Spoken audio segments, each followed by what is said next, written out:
14 जून 2022 को ये अग्निपथ योजना की घोषणा करी गई और जैसा कि 10 साल के सरकार के कार्यकाल में बिल्कुल स्पष्ट हो चुका है कि कोई संवाद, कोई चर्चा, कोई डिस्कशंस इसको लेकर किए नहीं गए और एक तरफा निर्णय लिया गया कि संपूर्ण जो भर्ती फौज की होगी, डिफेंस फोर्सेस की होगी, उसको अग्निपथ के माध्यम से किया जाएगा। दीप शिक्षा का जले,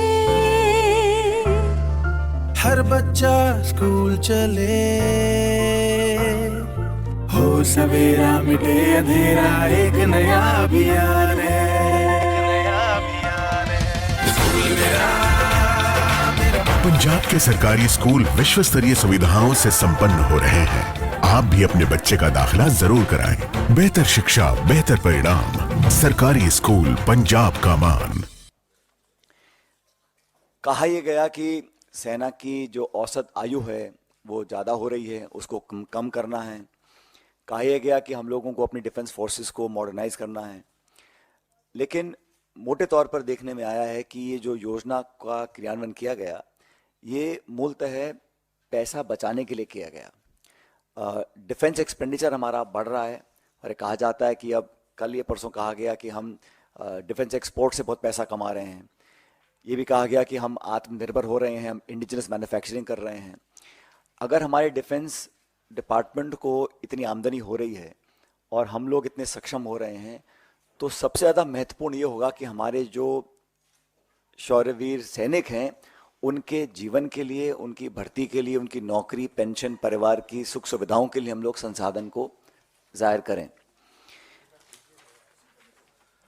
ये अग्निवीर जो बनने जा रहे हैं, इसका विरोध करने के लिए कांग्रेस पार्टी ने, जब भी ये योजना लॉन्च हुई उसी समय से हम लोगों ने विरोध किया था, क्योंकि हमें लगा कि ये 4 साल की नौकरी देने के बाद सिर्फ 25% लोगों को स्थायी रूप से फौज में भर्ती किया जाएगा और बाकी 75% लोगों को रिलीज कर दिया जाएगा।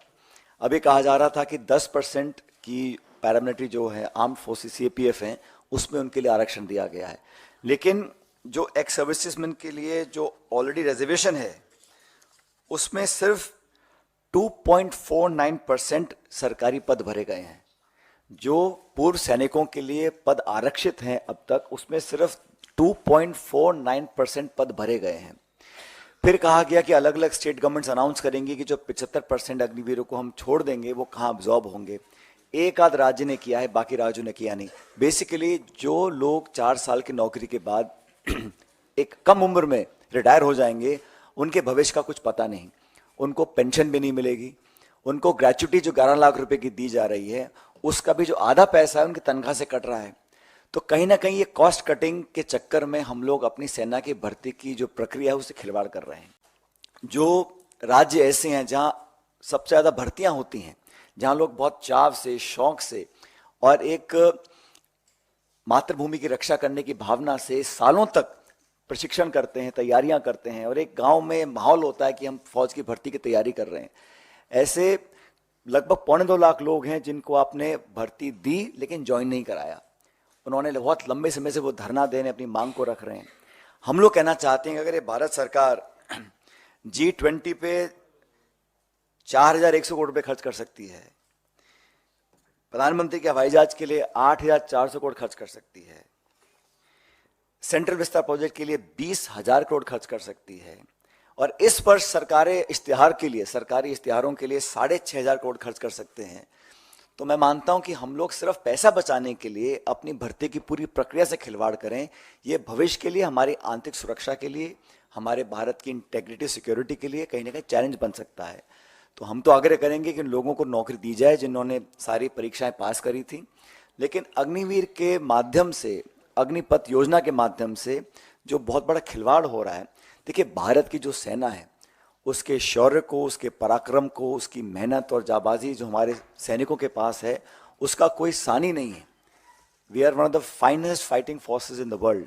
Our armies and our defence forces are second to none, but their valour, their strength and their dedication to the nation should be regarded and respected for future generations.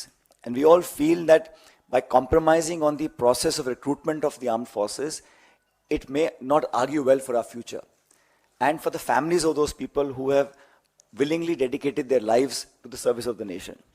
तो मुझे लगता है कि ये सरकार ने बहुत जल्दबाजी में किया है, हम लोग इसका विरोध करते हैं। और अभी जो राष्ट्रीय अध्यक्ष खड़गे जी हैं, मल्लिकार्जुन खड़गे साहब, उन्होंने राष्ट्रपति जी को चिट्ठी लिखी है जिसके बारे में आपको अभी बताया जाएगा। लेकिन हमें मानते हैं कि जो भर्ती की प्रक्रिया है उसको बहुत गैर जिम्मेदाराना तरीके से इस सरकार ने डील किया है।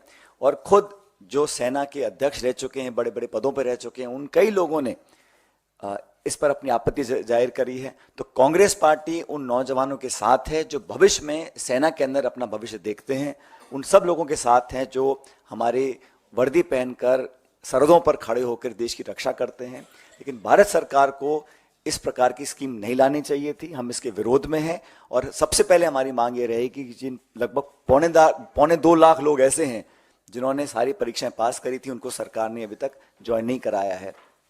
हमसे जुड़े रहने के लिए हमारे YouTube चैनल को सब्सक्राइब करें और नई वीडियो की नोटिफिकेशन के लिए बेल आइकॉन को दबाएं।